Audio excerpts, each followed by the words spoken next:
Nagsimula tayo sa simpleng kwentuhan. Walang kahit anong iniisip, parang hangin lang ang bawat salita, mga ngiting walang bigat, walang kapalit.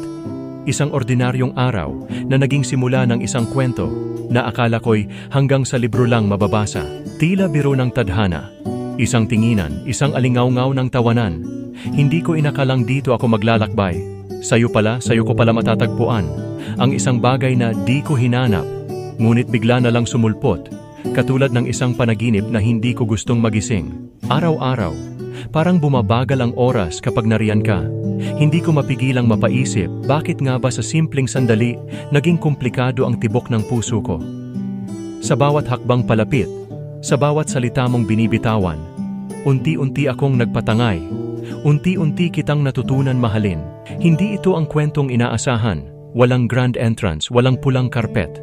Ngunit ang simpleng araw, ang bawat gabi ng pag-uusap, ang bawat kumusta na puno ng katanungan, ay naging mga bituin sa aking kalangitan.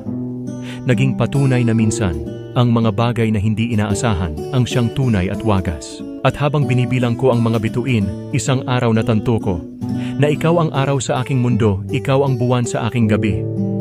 At sa bawat pag-ikot ng oras, sa bawat pag-usad ng mga panahon, nandito pa rin tayo, kasama sa pagsalubong sa bukas. Hindi ko alam kung paano ito nangyari, parang isang panaginip lamang. Ngunit sa bawat gising, nandyan ka pa rin. At ngayon, alam ko, hindi ito ilusyon, ito ay totoo. Tayo ay para sa isa't isa, parang araw at buwan na di kailanman magtatago.